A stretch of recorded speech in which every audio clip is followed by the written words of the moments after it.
Good evening. This is Satan's Trilogy. I am the author and the narrator. Book 1, Chapter 4, and it is reading 30. Hope you enjoy it.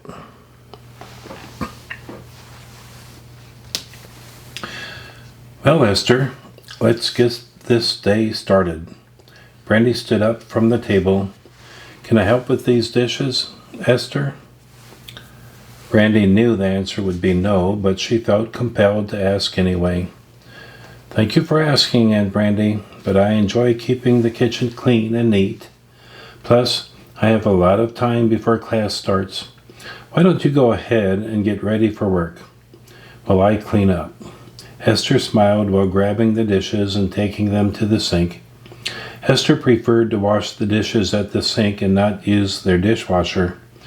Earlier, with the shower running in the other room, the water pressure had stayed strong as Esther prepared breakfast. A small thing, but it pleased Esther immensely. Most likely, they could both shower at the same time and have plenty of pressure to take showers and wash their hair. Having finished with the kitchen, Esther went to her bedroom and opened the top drawer on her dresser. She had decided to wear a yellow satin blouse with a cream-colored fishnet vest, and because her ride was the motorcycle, she would wear her new black jeans, black ankle boots, and her biker's jacket. The morning exercise had already been completed, and a quick shower had followed. It was the second shower of the day that Esther enjoyed the most. It helped her body to relax as she fell to sleep. Esther applied some makeup, but lightly. Didn't seem appropriate to wear a lot of makeup to school. This was high school, and it seemed in good taste to show a more natural face. It took Brandy about 18 minutes to get ready for work, and as she entered the room, Esther looked up from the kitchen table and was pleasantly surprised. And Brandy looked good with a fantastic new nurse's uniform and shoes, and Brandy had cut back on her makeup use. Brandy seemed to be showing greater self-confidence and poise. She no longer had any doubts about herself or life.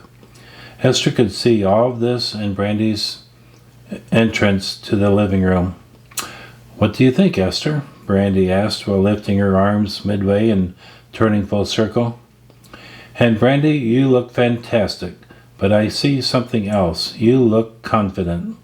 You look like a woman that's in total control of her life, and that self-confidence shows in the smile on your face. This is one of the proudest moments of my life, Esther boasted while standing in front of the kitchen table, just beaming with pride at her aunt. Brandy had not expected Esther to respond in such a way. Brandy didn't speak for a few moments. Esther, you have a way with words and in seeing things that others might never notice. I do feel different. You have brought real love back into my life, along with pride.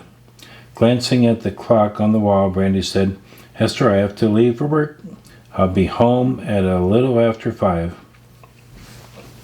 Esther smiled. That's great. Is 6 o'clock good for dinner? I thought we'd have spaghetti tonight, continuing the Italian theme for the day.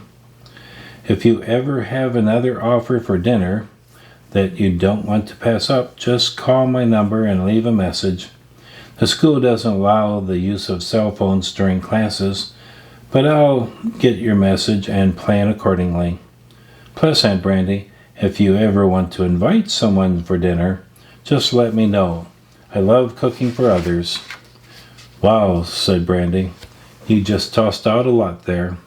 May be a while before I invite anyone for dinner, but it's great you'll be up for the task. I plan on coming straight home for a while. I want to enjoy our new home and your company, not to mention your cooking. Brandy laughed. All right, I have to go. Esther, have a great day. Love you. Brandy closed the front door and was gone. Esther turned from the door and looked about the apartment. Everything looked clean and picked up. It was time to leave. Opening the front coat closet, Esther grabbed her black motorcycle jacket, her helmet, and the backpack from the shelf. One last call to John and she was gone. John would have the locks on the door changed for Esther. It was not wise to trust the locks that others had used. John would also secure the apartment with a few security updates that weren't on the market yet. Esther's father had trusted John, and so did she. A bond often forms in combat that will last a lifetime. In less than 12 minutes, Esther was pulling into the school parking lot. Motorcycles had a special section of space close to the school. These students were rewarded for conserving gas. The parking lot was at a lower elevation than the road in front of the school, and Esther easily maneuvered the Ninja down and into the motorcycle space. Several students had been standing close to their Harley-Davidson motorcycles and watched Esther as she pulled up and positioned her bike. Few ninjas were rode by the students, and the three males laughed at the lime green ninja. Esther pulled off her helmet. Her blonde hair waved about her shoulders. The three young males gasped. She was not only a girl, but a very attractive one at that. They laughed and joked among themselves, and as one of them started to offer a comment to Esther, three more ninjas pulled in. Their roar was loud and their appearance was stunning. Three new ninjas pulled in alongside of Esther's bike. All three were a sparkling metallic black. Each rider had his name airbrushed on the fuel tank. As they pulled off their helmets, Esther realized that the riders were John and his crew. Smiling at Esther, John spoke up. Esther, it's good to see you. As you can see, we took your advice. We've been having a crazy, wonderful time thanks to you and your cousin, Yan. He gave us all a fantastic deal. John gave Esther a grin. After all, three guys can't share one car. John moved his helmet to his left hand and looked at Esther. Raising his right fist shoulder high, Esther smiled, made a fist, and they greeted each other by bumping fists. John looked at Esther, still puzzled about her. Turning to his crew, John said, Let's go to school. I have a feeling this will be a semester to remember. Esther was thrilled that John and his crew had returned to school and had obviously dealt with her cousin in securing some ninja bikes. Esther grabbed her bag, locked the bike, and joined the steady stream of students headed to the school. The three riders that had been standing there could hardly speak. They knew John and his crew and wouldn't ever think about messing with them. They were taking a sigh of relief that they hadn't messed with this hot young girl. They didn't want trouble, and John was obviously her friend. They decided to wait a few minutes before going inside. The high school was huge and appeared to be old, nearly a century old, built with blocks of red sandstone. Age had softened the stones. The sharpness they once knew had given way to the weathering of many years, and only soft contours remained. The widening of the street had encroached upon the front lawn, and now there was only a dozen feet of grass between the school and the sidewalk. As they reached the midpoint of the building, nearly an entire city block from the parking lot, Esther, John, and his crew stood in line to enter. The line was very long. There were 4 large, double-wide doors allowing 4 lines to form. For several years, the school had been screening everyone entering the building for weapons of any sort. Chicago police officers working off-duty stood guard watching and quickly dealt with anyone that had made trouble. Teachers, school administrators, and even the janitors took turns checking students at the door. It was in everyone's best interest that students entered without weapons of any sort. During classes, cell phones had to be off and left in lockers. Breaking the rules meant loss of privileges. Following the example of those in front of her, Esther emptied her pockets into a plastic tub and placed her backpack alongside. Two teachers working on each side of the entryway simultaneously checked John and Esther. Using a metal detector, they waved a wand in front of and behind them. Another two teachers searched the bags and then waved them on. The process really didn't take long, but with 1,800 students, it was necessary to keep the line moving fast. At the far end of the building was another entrance equally as large. The students transported to school by bus entered there. However, anyone could use that entrance. Grabbing their bags and moving forward to allow the continuous entry of students, Esther moved off to the right and headed towards a large hallway. "Where are you headed, Esther?" asked John. Esther took her jacket off and held it over her left arm. "I have to go into the office and sign in. I registered over the internet, but they still want to have me report to the office. I need to have a student badge made too." Esther wasn't in a hurry. It was still at least a half hour before classes started, but she wanted to roam the halls just a bit before going to her first class. "Well, it's a big school. Don't get lost. Maybe I'll see you at lunch." John was looking at Esther, studying her and looking for a response. "I'm glad that you and your friends are here. My dad used to say, 'One day can change your life.' So imagine what one semester can do. This semester is going to be memorable, and I'm never wrong." Esther smiled at John. "We just might see each other at lunch." Esther turned and walked down the hall. The office was 6 rooms down on the left, with a large, double-wide entrance and a sign that said "Entrance Only." Inside of the office was a row of benches set against the wall. Several students were sitting on them. Esther walked up to the beginning of a long counter where a sign hung. It said, "Start here." A short and rather overweight woman watched Esther approach and said, "What do you need, young lady?"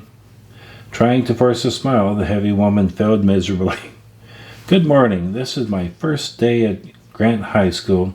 I registered for the classes on the internet, and I have received an email asking me to stop at the office first thing to sign a few papers and to pick up a student badge. I'm supposed to ask for Mr. Mason." Esther smiled and waited for the short woman to respond. "What's your name?" she asked. "Esther Saint." Esther smiled at the woman, not letting the noise in the hallway distract her. There were at least 6 cubicles behind the counter where the staff were either talking to a student or working at a computer. "Esther, please follow me. Mr. Mason wanted you to be brought straight to him when you arrived." Walking to the far end of the office, the short woman knocked on an old wooden door that had plexiglass in the upper half. The plexiglass had many scratches and was visibly aged, but one could still see into the office. "Come in, Carol." The man had raised his voice slightly in order to be heard. His desk was at the far end of the room. As Carol approached the door and entered the room, the man spoke up again. "You know, Carol, I told you before you don't have to knock when no one is with me. Just come on in and tell me what you need."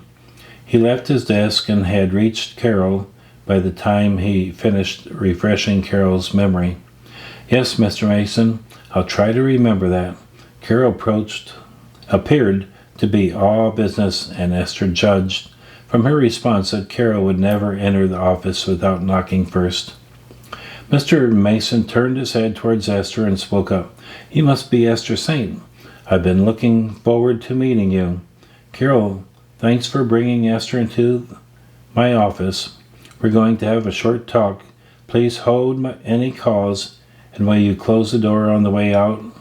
Mr. Mason walked back to his desk, but didn't go behind the desk and instead sat in one of the several high-back upholstered chairs in front of the desk.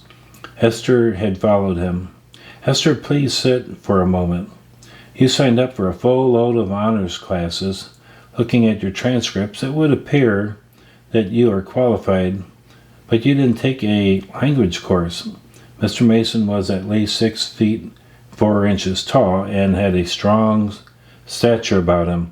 A very dark African American, he was articulate and seemed highly educated.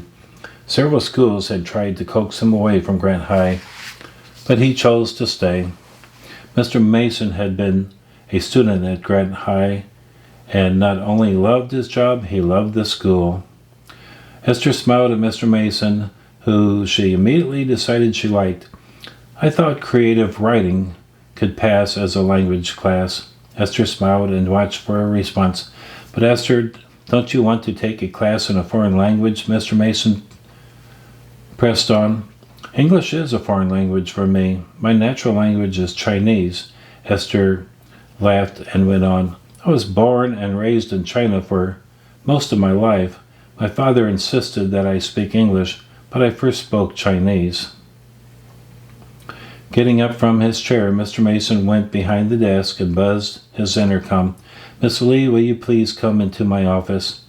The office door opened in a matter of a few seconds, and a woman walked in. "Miss Lee, this is Esther Saint. She speaks fluent Chinese." Miss Lee was of obvious Chinese descent, tall, slender, with shoulder-length black hair, maybe in her mid-20s. She looked at Esther and spoke to her in Chinese. "You are very young. Where did you learn Chinese?" Esther smiled at Miss Lee. She seemed nice, perhaps a bit lonely. She wondered why she was here and so far away from home. Responding in Chinese, "My father traveled the world. I was born in China and spent most of my life there. My father is now dead, and I came to this country to live with my aunt." Miss Lee seemed genuinely saddened for Esther. She spoke in English. "I'm very sorry for your loss. I hope that you'll find happiness here." Esther smiled. "My aunt is my dad's sister. She has been truly wonderful, and I have made many friends. I have gained an extended family, and they are all making my transition much easier. Thank you so much for your words of kindness." And I believe I'll stop there. I hope you enjoyed this. Until next time, take care.